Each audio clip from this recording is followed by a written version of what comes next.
I'll be. I just wanted to catch as much as I can of this class, because at 5:30 there's a Zoom session that I would like to participate in. It's Devamrita Swami giving some talks, and yeah, so I Good. thought Good. I'll Sure. join that. That's okay. Yes. Yeah. Yeah, of course, of course. Many things going on at the same time. That's great. Spiritual variety. Yeah. Okay, well, so we'll read the Sanskrit, then the English, and then we'll continue the purport. Mantra 10. Anya Devaho Vidyaya. Vidyaya. Nyadahora Vidyaya. Nyatahura Vidyaya. Iti Shushruma Dhiranam.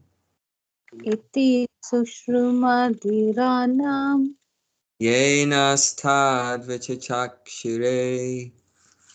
Yenastatichachakshire. Okay, who's going to go first?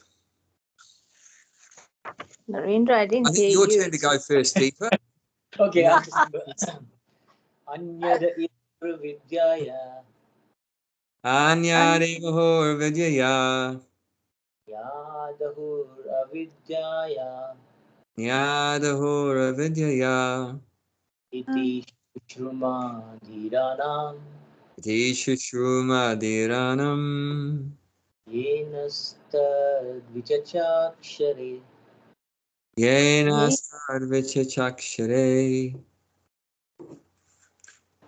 Deepa? Oh. Okay. Yes. Anya Devahur Vidyaya. Anya Devahora Vidyaya.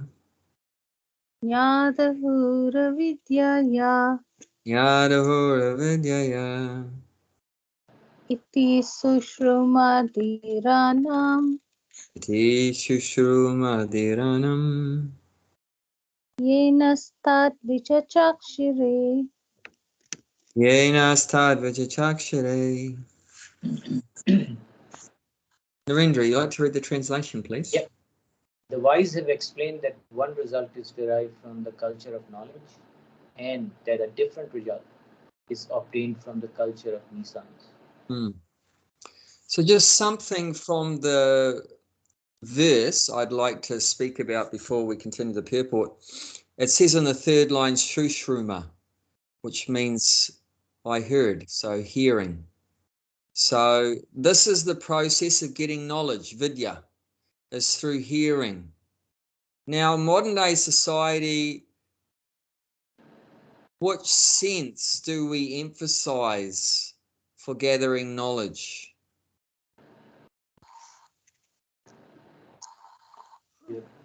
What we see, the eyes and the ears too, isn't it? Yeah. Yeah, it's actually people, a lot of people. Yes, Narendra, you say? Yeah, I said all the senses are some kind of information you are actually gathering, right? True. But what do people emphasize in modern day society? Like if in terms of God, often people will say, I don't believe in God. If I can see God, then I'll believe. First, you show me God. I want to see Him. And then I'll believe in Him. I don't believe in Him because I can't see Him. I can't see Him. How can I believe in Him? Because I can't see Him. But actually, according to the Vedas, the eyes are pretty useless for gathering knowledge. Like we've talked about many times, if you see the sun, how big is it? It's very big. Well, when we see 50-cent piece, a 50% piece. Is that correct? No. But by hearing at school or from the book or whatever like that, you hear that it's millions of miles wide, and that's by hearing. Of course, you can't see it's millions of miles wide, but you hear. You hear from some authority. And the other word that's next to that, shushruma, so that's hearing. So that's the Vedic process. That's called Shabda Brahma. Shabda is another word, sound. sound. So what do you hear with the ears? I mean, hearing is with the ears, the sense, one of the senses of the ears. So it's used for hearing. What do you hear? You hear sound. So the sound is called Shabda. So Shabda Brahma, spiritual sound. So the Vedas is spiritual sound vibrations passed down ultimately from the Supreme Being. Like there's one sloka in the Bhagavatam saying, Veda Narayana Shaksat, that the Vedas are directly, Saksat means directly Narayana. It's regarded as the breathing of Narayana, Swayambur. It's self-born, means it's direct. The Vedas is directly coming from Narayan, not from any other source. So it's passed from the breathing or the mouth of Narayana to the ears of the disciple. You know, in our case, the first disciple in our parampara is, who's the first disciple in our parampara, the sampradaya? Brahma? Yeah, Brahma. So there's four main ones in our sampradaya, Brahma, and the Rudra sampradaya's Lord Shiva was the first disciple. He's the first one that heard the Shabda Brahma, the spiritual sound from the Lord Narayan. Another one is Lakshmi from the Sri Sampradaya.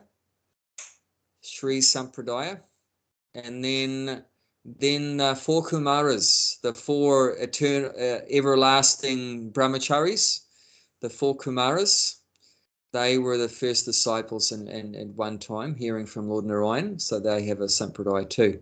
So this is the process.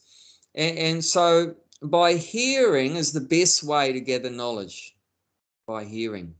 Therefore, the 9 processes of devotional service. What's the first one? Shravanam? Yeah, Shravanam. Same thing.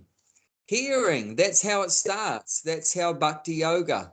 That's the beginning of Bhakti Yoga, hearing. How did our Krishna consciousness start? We heard about it from someone. You know, so someone might have talked to us, we heard from them and they convinced us to get a book. Or we heard from them, oh, you should go along to the Bhakti tree. And they have really nice food there and they do some nice music on a Friday night. Or you heard the Hare Krishna Maha Mantra. You heard the Hare Krishna Maha Mantra, then you started to chant it. You know, or some friend told you. Like I think in Narendra's case, Gulshan, you heard from Gulshan. Yeah, curious. Gulshan made me curious. So yes. I was like asking, yeah. So he initiated the Bhakti Yoga by hearing from him. So, and then the word next to Shru Shruma in this verse is Dhiranam, also very important. Dhiranam, Prabhupada translates it, and the word for word is sober. In the actual verse, he says the wise. The wise. So that's Dhiranam. So the Dhiranam means they're a very sober person, very wise person. What does sober mean? It doesn't mean that not just that they're not drunk. It doesn't only mean, but it's true. I mean, definitely Dhiranam won't be intoxicated, but it means more than that. You know, it means, you know, that they have full knowledge and they know what to do, what not to do. So they, like, for example, they know not to drink liquor. They have knowledge, you know, but they also know other things. They know not to, you know, eat meat. They know not to gamble. They know not to have illicit sex. They know to chant the names of God. They know who God is. They know who they are, you know, so Dhiranam also, that means being sober, means not being bewildered. Because obviously if someone's intoxicated and they're drunk, one of the things is they're going to be confused. They're going to be bewildered. They're going to be like, they don't know what to do. They don't know who they are. They don't know what you know, like if someone's drunk, right, they're hungover, they can't remember what they did yesterday, isn't it? So they completely lost their memory and everything. So Dhiranam is the opposite to that. It means they're always conscious of who they are in their God and their relationship. They're not going to be bewildered by the changes of the body. by old age. They're not going to be bewildered by disease like COVID and so forth. They're not going to be bewildered by death, either of their own body dying or other people's family members or friends or whatever dying. They're not going to be bewildered by that. A very famous verse in Bhagavad Gita where this word dhira is used is in the 2nd chapter, text number 13. Very famous verse. Dehenasmin yatadahe komaram yovanam jara tatada hantara praptir dhiras tatra namuyati. That a sober person, dhira, is not bewildered by the changes of the body from boyhood to youth to old age, and the soul similarly passes into another body at death. So this is dhira, very sober. You become sober when you have knowledge. So you might wonder why in the word for word he says sober and then the translation says wise.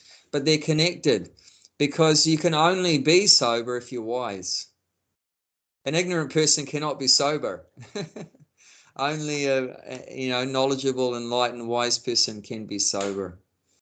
And they won't get bewildered, they won't get confused by changes of the body or things like that. Does that make sense? Anyone want to say anything? I just thought it's good to mention those. Those are important words in the verse.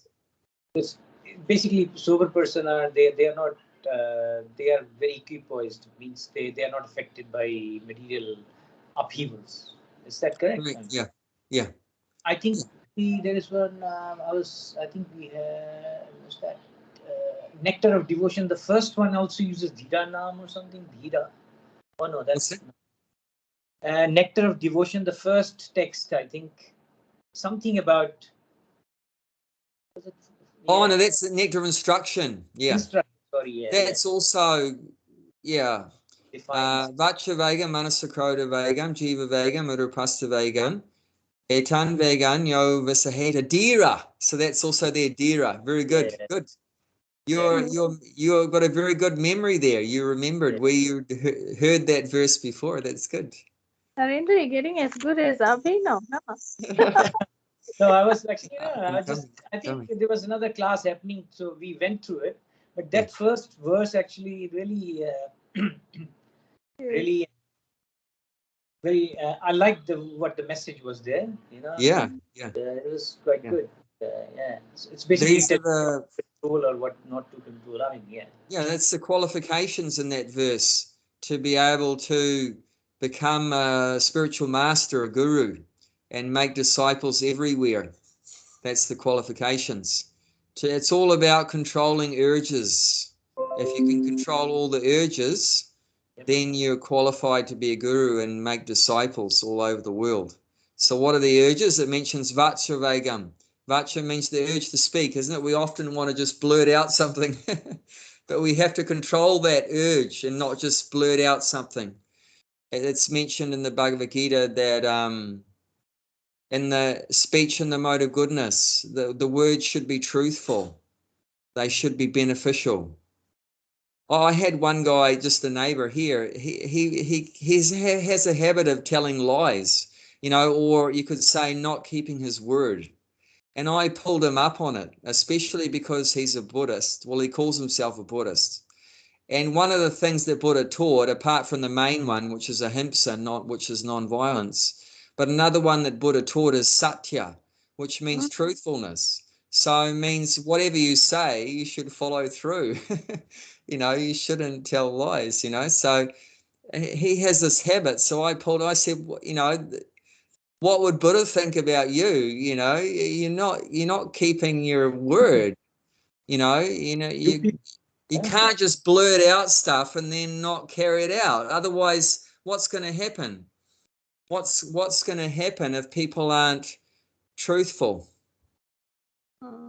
What's the follow-up with that? If a person is not being truthful, then what's the follow-up? Means how are other people going to reciprocate with that? A lack of truth. I think it's people will be upset. Obviously, I mean, he's lying or maybe hurt, depending on what he's saying. But what's the word that's connected with truth? It also starts with T. Trust. Wow. Now I don't trust him. I don't trust him. Because I know whatever comes out of his mouth has no value. It doesn't have any meaning. Because, whatever you say, it should come into reality. Previously there used to be a concept called a word of honor. It's sort of almost lost these days.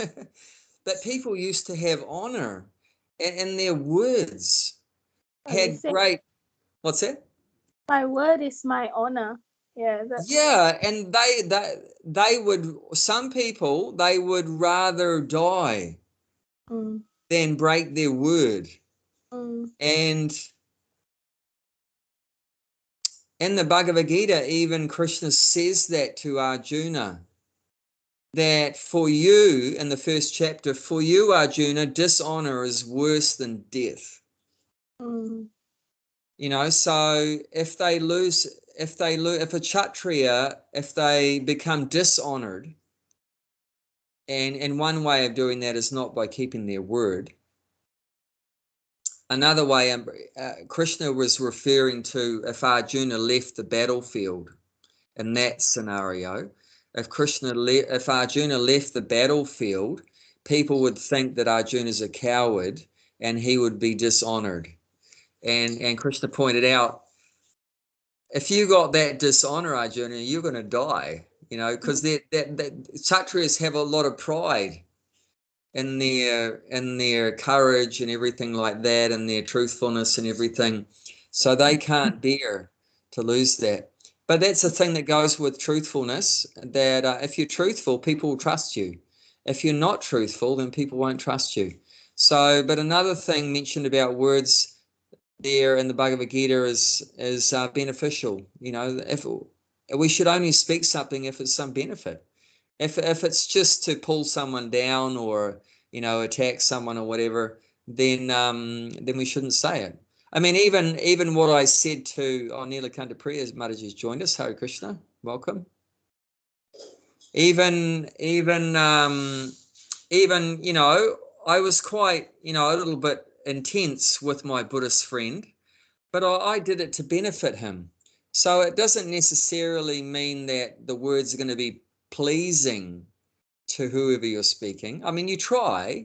That the words, you speak it in a pleasing fashion. And I didn't get full on angry with him, but I spoke to him quite sternly. And but I was trying to benefit him, because it's not good for him and it's not good for other people. Actually, it said there's 4 pillars of Dharma or religion. And do you know what the 4 pillars of religion are?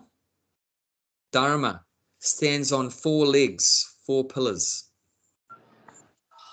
Dharma is compared to a bull. In the first canto Srimad Bhagavatam, is compared to a bull. And so one is mercy. Oh, she's got 2 there. Truth, which we've been talking about, is 1. Cleanliness and austerity. So these are the 4 pillars of Dharma. It's said that in Kali Yuga, the pillars of Dharma are cut down to 25%. Means 3 of the legs, 3 of the pillars are gone. If you got a house and 3 of the columns are broken, only 1 is left, what's going to happen to the roof? It's going to come tumbling down, So we're really tottering in Kali Yuga in terms of Dharma, or, our spiritual religious principles. And so it said the last remaining one, and even that shaking, is truthfulness. There's a little bit of truthfulness left. There's pretty much no mercy left, no cleanliness left, and no austerity left, and a little bit of truthfulness left. If there's no truthfulness also, then how are we going to progress in spirit and Dharma? How are we going to, and without Dharma, it said, the Vedas says, without Dharma, a human being is an animal. And don't you see that in the world? Do you see real human beings? And we see people are so animalistic. They fight with each other and lie and cheat and steal and rape and pillage and, I mean, I heard something shocking just the other week from Auckland that my wife when she was walking to work there for some time, she had a temporary job. Then we came back from Australia. She was walking, and there'd be this autistic girl. There'd be this.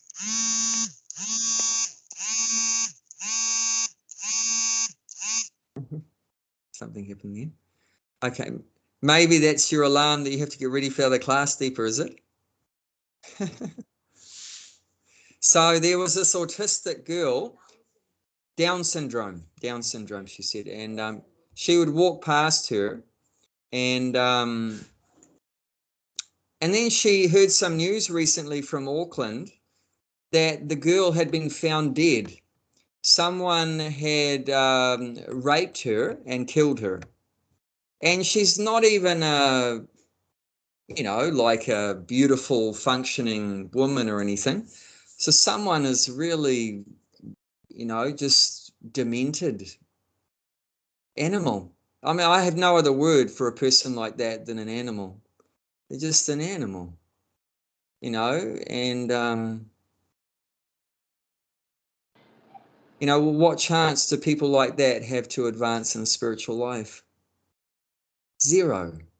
They're going down to, after being punished in a hellish condition for a long, long time, then they're going to be put into some, incredibly tamasic, degraded species of life, and they're never going to see the light of day or do any harm to anyone for a long, long time. So there's such a tremendous, lack of Dharma. So, I mean, if there is a little bit of Dharma left, like truthfulness, we should protect it. So definitely, you should be very careful before you say anything that you're going to follow through. Otherwise, don't say. Don't say. Like if you blurt out, to a devotee, I'm going to go to Monglarti tomorrow. Well, you better damn make sure you get your backside in the door at 4:30, because you just said it, Or I'm going to chant 16 rounds tomorrow. Well, you better make sure you do it, even if you stay up till midnight. You better get it done, because don't just say stuff and then you don't do it. It's not good. Actually, you might think it's not very important. Who cares whether whatever you say doesn't work out? But there's a verse in Bhagavatam that says, Mother Earth, Bhumi, can bear the weight of great mountains, doesn't it? The Mother Earth is carrying the weight of the Himalayas and so many here in New Zealand, big Ruapehu.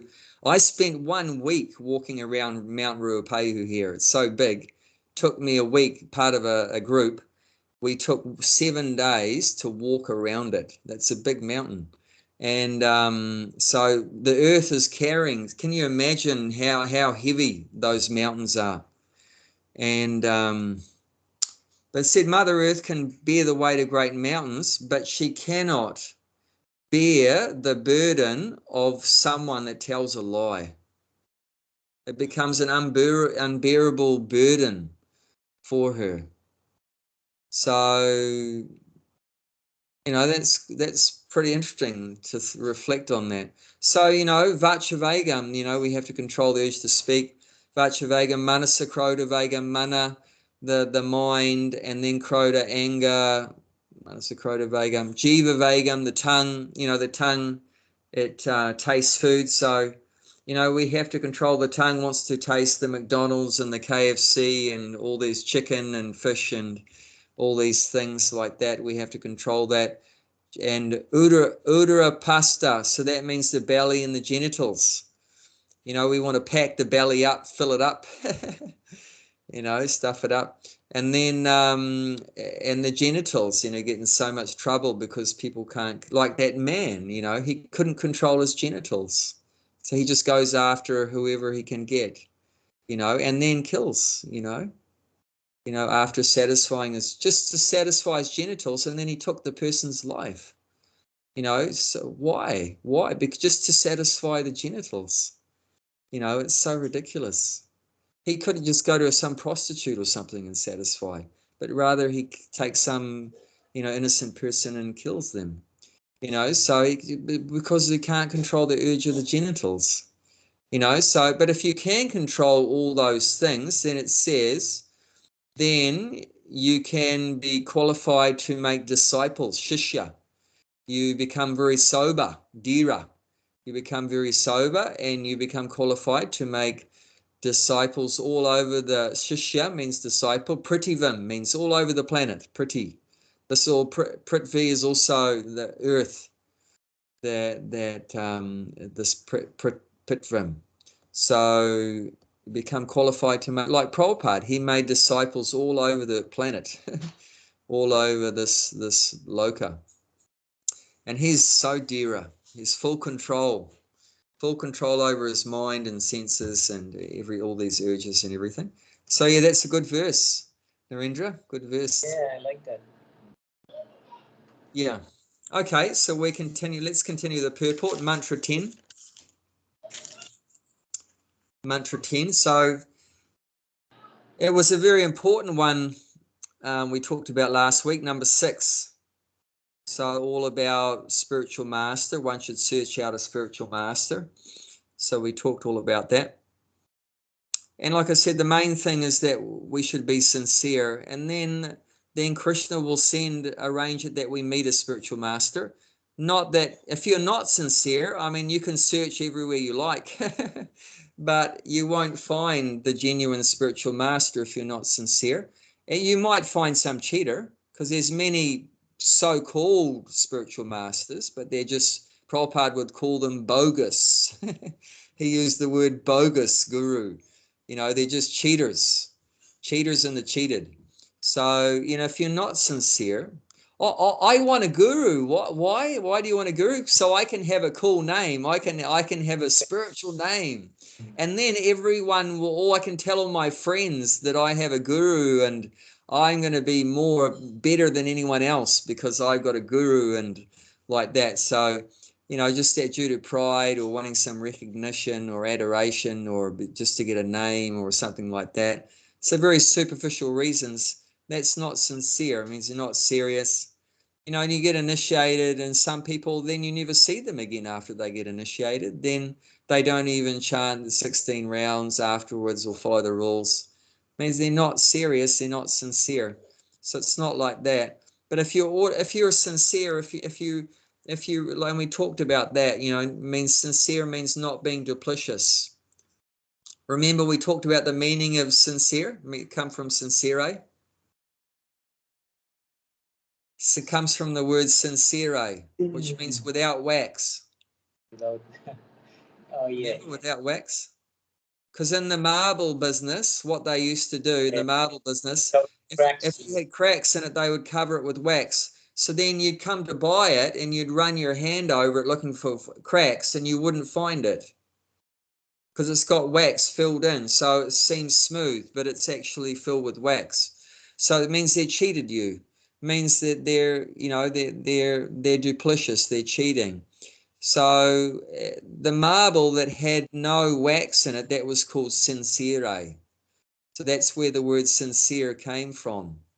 Interesting, huh? The background behind the word sincere, So that means, we're not trying to hide anything. We're not trying to cheat like that.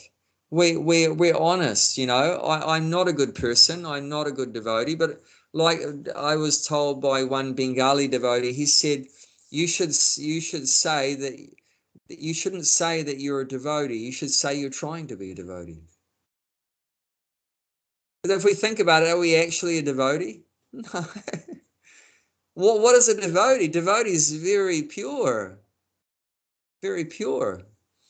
And they have all good qualities, merciful, clean. We're going to read that next. Everything like that. So many good qualities, And even if a devotee is pure, and this is the good point to say, that even a pure devotee will never think that they're pure. Because what is one of the qualities? We read it, the first one of knowledge. What's the first point of knowledge? Humility. Humility. Amanitvam. And then the second one, what's the second point of knowledge? Adamvitvan, pridelessness. Being humble and without pride. So a true devotee is never going to say, I'm a pure devotee. You know, they're going to say, I'm a rascal, I'm rotten. You know, one time Prabhupada said that when he was talking about the mantra for offering bhoga to make prasadam. He said the mantra for offering food is, I have no qualification. I'm just begging. I'm begging you, please accept this. I have no qualification. He said, I am rotten. My wife's saying, even in the poem he wrote on the trip to America in the boat, he said, I am, just a lowly beggar, like that. And he said, I'm most unqualified. I'm most unqualified. So like that. Anyone that says they're qualified and they're perfect and pure and everything, they're the ones that really are a rascal. The ones that say that they're a rascal, they might be a good devotee. Or they might be someone that knows this and is trying to trick people by saying, I'm unqualified, I'm rotten, and so forth. Because sometimes we put on a show, right? I'm the most fallen. One time a devotee said to Prabhupada, I'm the most fallen. Prabhupada said to him, you know what he said? He said, you're not the most anything. Because that's the other side of the false ego, right? You fail at trying to be the best, so you go to the other side of the duality. You try to be the worst. So if you can't be the greatest, then you try to be the most fallen or whatever like that. But like Prabhupada said, that she's laughing. It's funny that we try to see, that's the pratista in us. We try to get distinction. We want to be the best, or then to get attention. Or if you fail at getting attention at being the best, then you try to get attention by being the worst. So somehow we try to attract attention and get some distinction. That's the false ego. So we've got to, once again, back to being dhira, be very sober and be on the alert and look for this false ego. And when it sticks its ugly head up, that, I'm the most fallen, or I'm the best devotee, the greatest devotee, then you've got to beat it.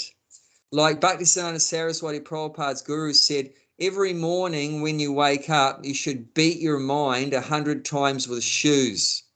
And every night, beat your mind 100 times with a broomstick. So basically, the false ego and the mind work together to keep us in ignorance and in delusion in the material world. So we've got to constantly be on guard. And one thing mentioned in the Bhagavatam, which is interesting, that saying that even an advanced yogi, which a devotee is also in that category of being an advanced yogi, whether it's Astanga yoga or Bhakti yoga or whatever, because yogi means one who's connecting with God. Yoga means to link, to connect with God. That's yoga. So of course there's karma yoga, jnana yoga, Astanga yoga, Bhakti yoga, so many yogas, but it's all basically trying to connect with God in different ways. So, but it says there in Bhagavatam, even advanced yogi never trusts his mind. Never. Don't think, I've been chanting 16 rounds for 30 years, following the 4 regulator principles. Now, my mind is my friend always. No, it can still trick you at any time. It can still trick you. How does it trick you? Oh, you are so advanced now. Abai, you are so advanced. You've been chanting for so long. Like that. You're a good devotee. If you don't get up early tomorrow, it doesn't matter. Just sleep in a bit. if you chanted 16 rounds for so long. If you don't chant, if you're not feeling very well, if you don't chant today, 16 rounds doesn't matter. It's not a big deal, like that. Or if you slip up with the regulator principles, and if you have a bit of intoxication, doesn't matter, like that. So like that, the mind is so tricky, and you don't even realize it, if you're not Dhira. Just justifies, we justify, the mind justifies things. Yeah, it'll justify it. Like it'll say, oh, you're not feeling well, you're sick, or whatever, or you slept late, you can't get up, or whatever, like that. Or it's always going to find something. Or you've been doing it for so long, it's not going to be a big deal if you just miss out for one day. I mean, you've been chanting for 30 years. If you miss chanting one day, it's not going to be a big deal. So like that, the mind will slowly cover us over and, put us in Maya like that. So yeah, we have to be Dhira. We have to be Dhira. If you want to succeed in spiritual life, have to be very wise, very Dhira, very sober. Like that, very important. Yeah, so the main thing, like I said, in connecting with a spiritual master, is that automatically that'll happen if we're sincere, if we really want to search out the truth, getting back to talking about the truth. If we really want to know the truth, if we want to get out of ignorance and illusion and Maya, then if we want to get free from suffering, then Krishna will automatically help us. I think he knows when you're ready for a guru, I guess. He does. Krishna's in our heart. Chaitya Guru means the guru within our heart. There's the guru outside, the spiritual master, and there's also guru inside. That means God within your heart, Paramatma, who's called the Chaitya Guru, the guru within. And then I had this far out thing. I was distributing books one day, and I went to someone's office, and initial reaction was, he said, get lost. And then I turned around to go, and then he said, hang on a minute, come back. What have you got there? And he took a Science of Self-Realization and just threw me a coin or two, not much. And, and then I went, and I didn't think much of it. And then the next day, as soon as I got out of the van, I was dropped off by the other guys. And I got on the street, and they took off, and another van pulled up, and it was that guy that hadn't treated me very well, but had taken a book, and he rolled down the window and indicated, can you come over? And he said, I'd just like to thank you so much for that book. He said, I read 50 pages, Science of Self-Realization it was. He said, I read 50 pages last night, and it's helped me so much. It's like transformed my life. And he said, I used to earn 50 grand a year, and I made a goal to earn 100 grand a year, thinking that it's going to make me completely happy. And and he did it. He did it. It took him whatever it took him, and then he worked harder and everything, and he got 100 grand. And do you know, how did he feel when he had 100 grand? Not happy, I guess. I mean, because he felt worse. He felt worse than when he had 50 grand. He felt terrible because probably he was working hard, he had less time for himself and everything, working like an ass. And anyway, he was suffering, he was suffering so much. So that goal he had, he thought it would bring him happiness, but it brought him pain and suffering. So he was really confused and bewildered. And he said, then he got 100 grand, and he said one day he was driving his delivery van, because he had a business of delivering stuff and that. And he was driving his delivery van, and he was just thinking about how miserable he was and so confused. He didn't know what was the real goal, to be happy. And he said for the first time in his life, he prayed to God.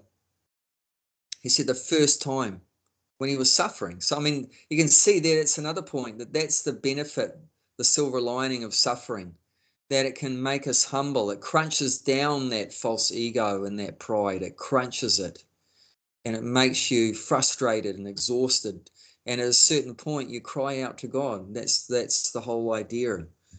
That's the whole idea. So this guy cried out to God in his mind. He said for the first time in his life, he prayed to God. He said, God, if you exist, then please help me. And guess what happened? How did God help him? The next day, I turned up at his door, at his office, the next day, after he prayed like that. And like I said, his initial reaction was get lost, because that's what normally people do, right? I've got no time for some stupid salesman, just get lost. But then, because, you know, he could see I was some kind of monk. I probably said I'm a monk and I've got these books on spiritual something or whatever I said, self-realization.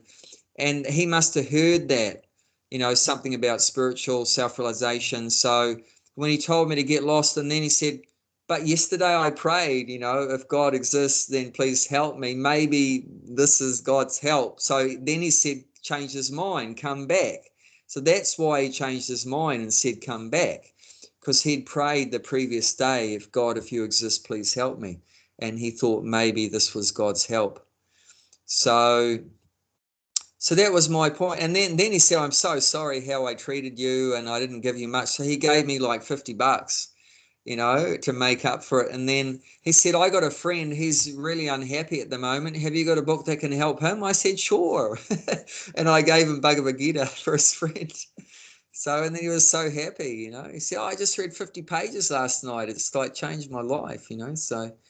So, but that's how it started. From then he just called out to God, you know. And then see, if God sees we're a little bit sincere like that, then God will send someone to help us. So that's how that we can connect with the spiritual master. First thing is we have to develop the right attitude. Our own attitude is very important. As long as we're proud and egoistic and everything, you're never going to get a spiritual master or anything.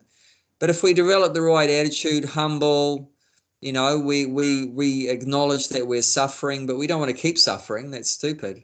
We want to get out of suffering. We don't know how to do it like that.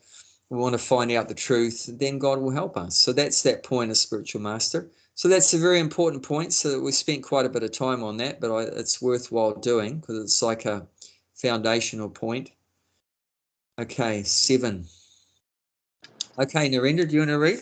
Yep. Number 7. In order to approach the platform of self-realization, one must follow the regulative principle enjoined in the revealed scriptures.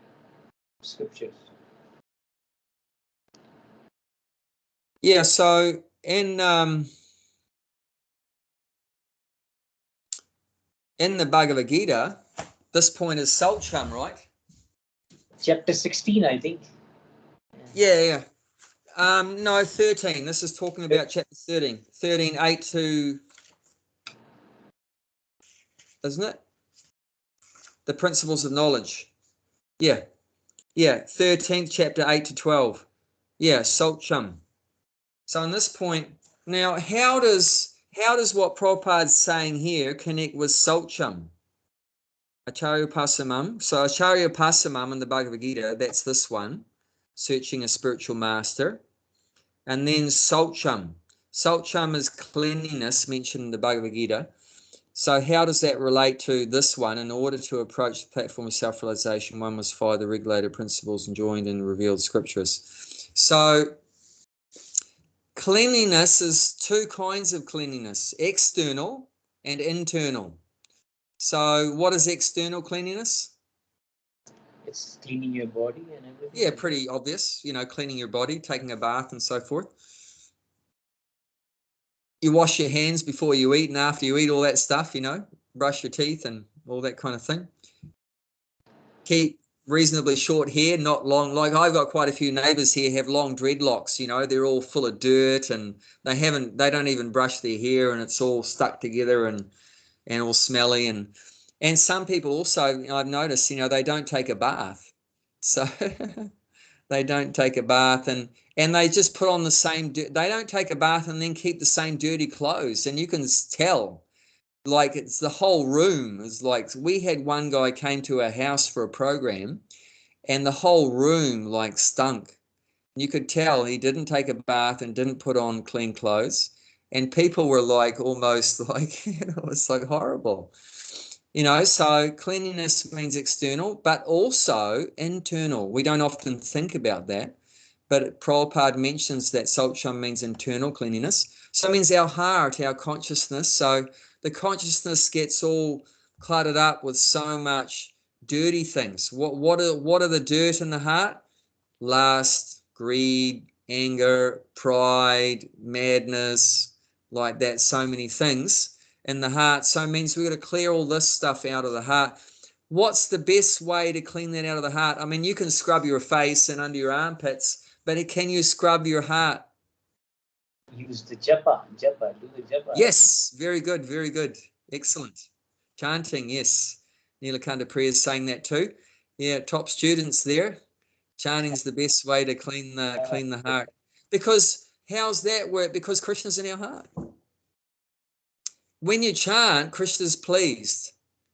And how does he show that he's pleased? How does he reciprocate with you for pleasing him? He does you a favor.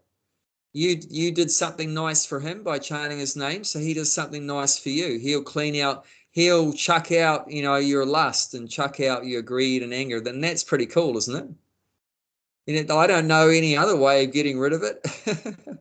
Yeah, that's I've tried other processes before I met the Hare Krishnas. It didn't really help me at all, to improve myself. Yeah, so that's a fact. Thumbs up. That's self-realization. I mean, you see changes in yourself. I mean, after doing japa, you can feel the changes. You can see that things are changing automatically. I mean, how can that? Like, for example, I used to drink tea, and I have stopped drinking tea and coffee. I mean, that's I could never stop for so many years. So I mean, that's kind of a self-realization. I mean, that's where. Yeah. And even these changes can happen without any endeavor. It just automatically happens. That happened without any effort. Without any effort. I mean, when I started chanting, I was a lot worse than drinking tea. I was a meat eater and everything. So, and all kinds of meat. Don't even want to mention what I used to eat. And it's shameful and like that. It makes me feel bad. But when I started chanting, that all stopped automatically. And I didn't have to force myself. I can't go back to McDonald's. I can't go back to... No, you just don't. It's not attractive anymore. You just lose it. It's because Krishna removed that material attraction. He just took it away. So that's Krishna's mercy. And that's only there for someone that pleases him by devotional service, especially by hearing and chanting. Then Krishna takes up the job to clean the heart, which is a very difficult job, because there's millions of lifetimes, not just one. It's not just that we've been attracted to sense gratification for this one life. It's thousands and millions of lives that we've been intoxicated with sense gratification, sex, drugs, rock and roll, so for Krishna to clean that up, it's like a mountain of rubbish in the heart, and Krishna takes up the job to clean that out. And so that's how cleanliness is related. It doesn't seem like what he's saying relates to cleanliness, but actually it's spot on. Because if we want to progress in spiritual life, one must follow the regulated principles and join the revealed scriptures.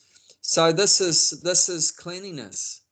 That how we get cleanliness, this internal cleanliness, we have to follow Krishna's rules. We have to do what Krishna wants.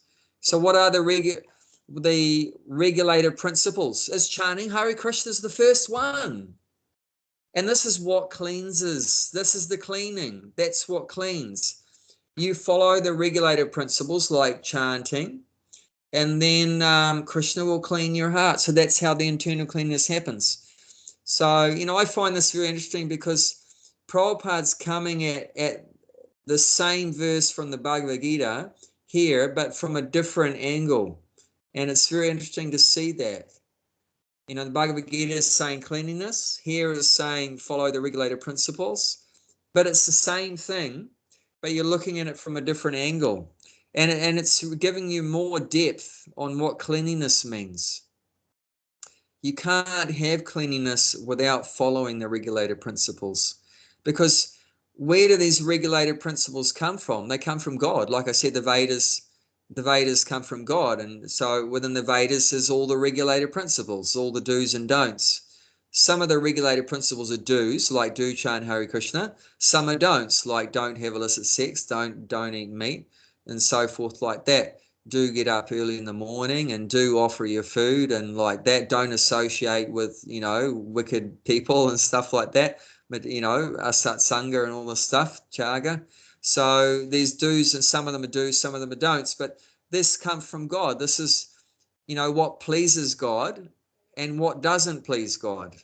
So we do the things that pleases God, and we don't do the things that doesn't please God.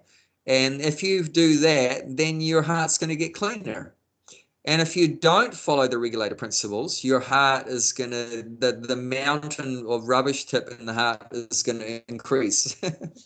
You're going to be more unclean, And an unclean person, and according to the Vedic culture, an unclean person is called a malecha. Malecha. So definitely I'm coming from that category. and Yavana, another name is called Yavana. Yavana means one who doesn't follow the Vedic principles is called a Yavana. And in the Krishna book, it's mentioned that Krishna had a fight with the Kali Yavana. He was the king of the Yavanas.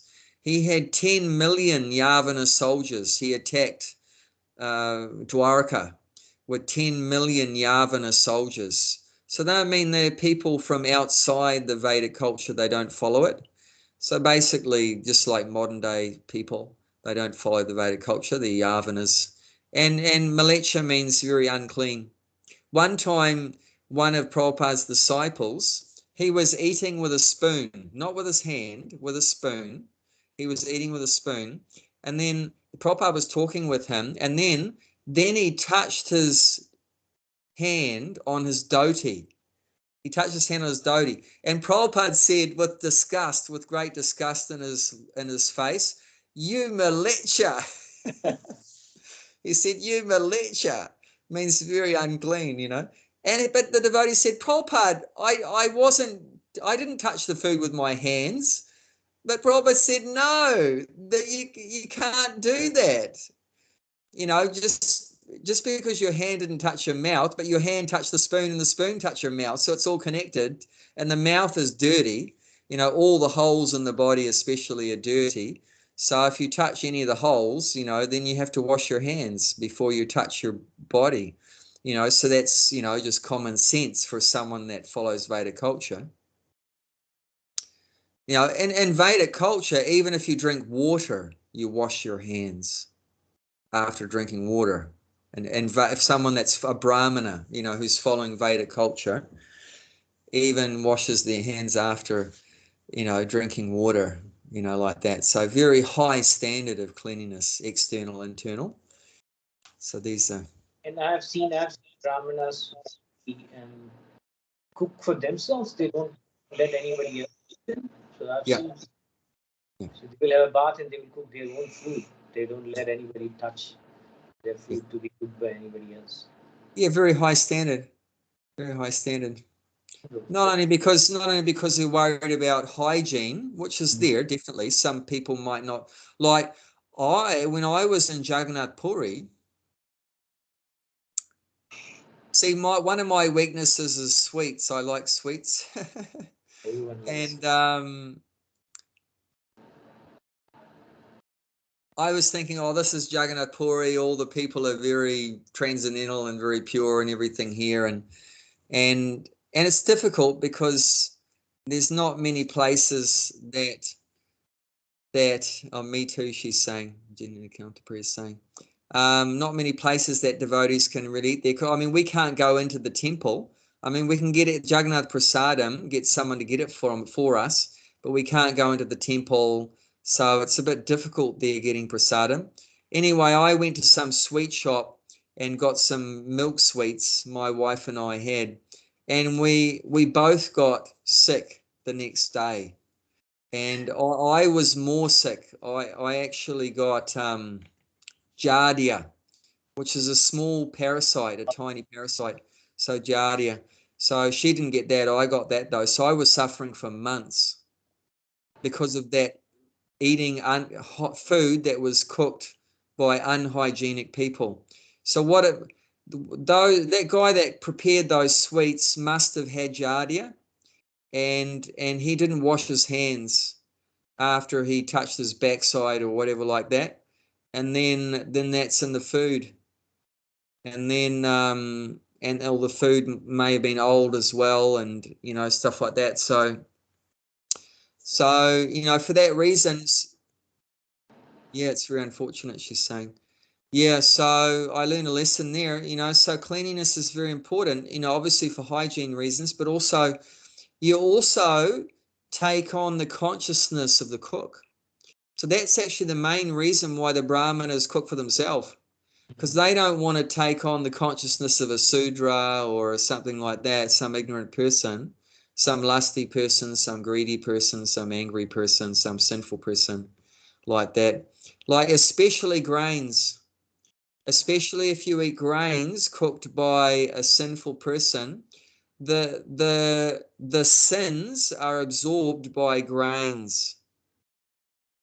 So if you go and then eat those grains, say that person has engaged in the sin of killing animals or eating animals or intoxication, illicit sex, gambling, and so forth, if he's engaged in sins. So some of those sins go into the grains that he cooks, cooked grains, if he's cooking the grains. And then if someone buys that and eats that or whatever, then some of the reaction for that goes to that person. So it can affect our consciousness.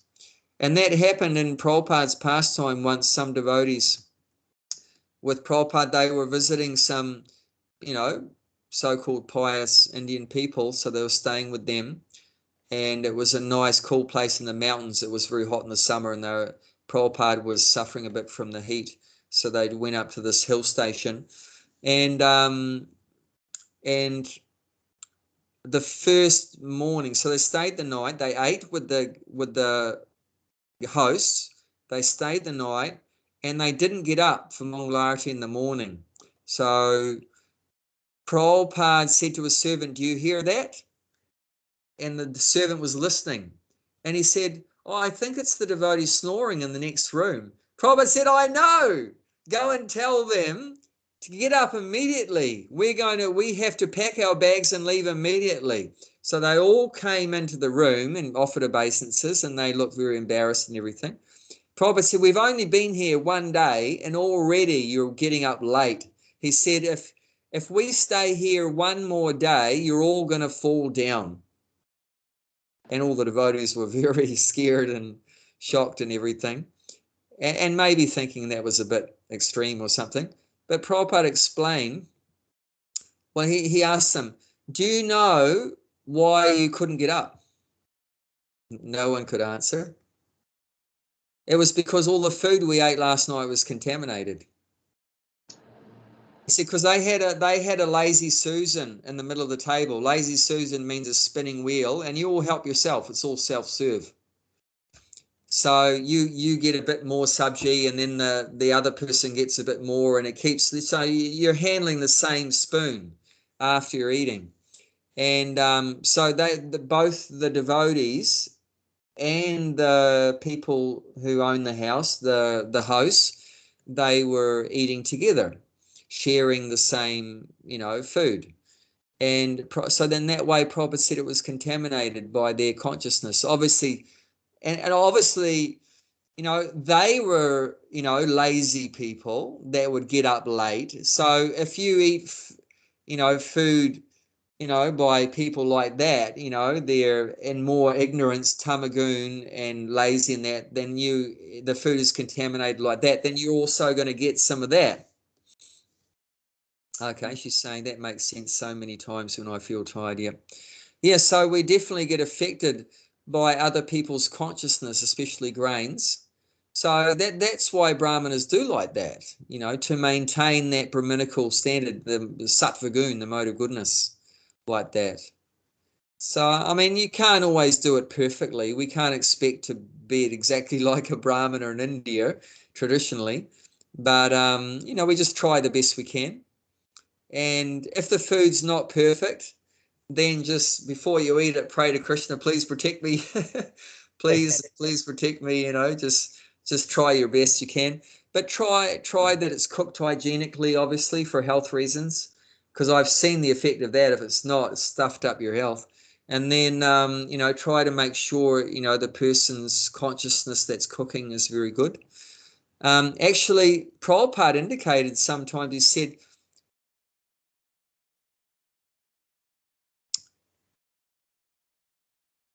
I don't know how to put this.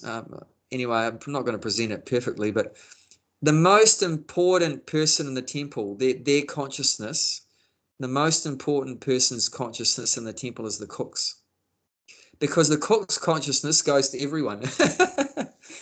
Whatever the level of consciousness of the cook, because everyone's eating his food, right? So that level is going to go to everyone. So he's cooking for 100 people.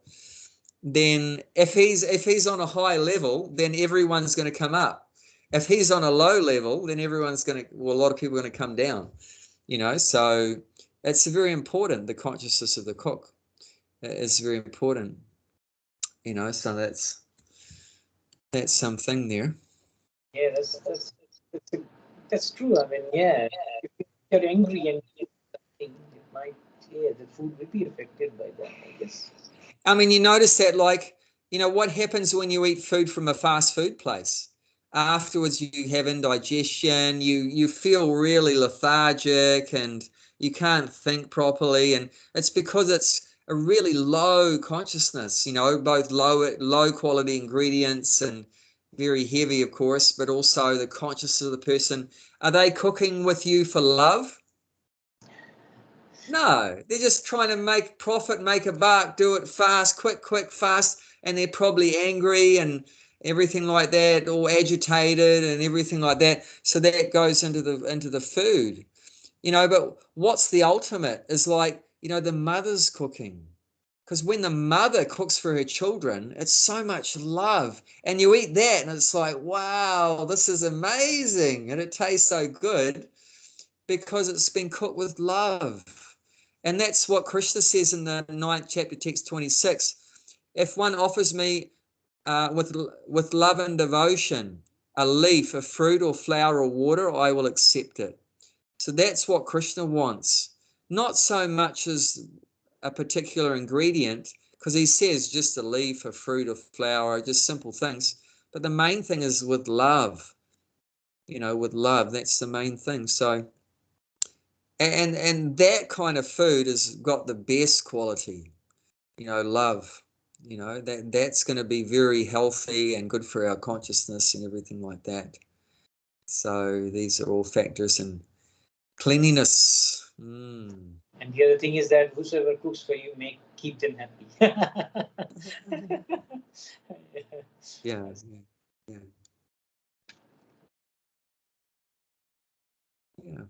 Well, we better wind it up now. Did anyone else want to say anything? Cleanliness. Oh, there's a saying, cleanliness is next to godliness. It's an old saying, cleanliness is next to godliness. Prabhupada said, he changed it. He said, not next to. He said, cleanliness is godliness. That's how important it is. That's how important it is, cleanliness. Because if you're not externally clean, there's a good chance you're going to die. Your body's going to die.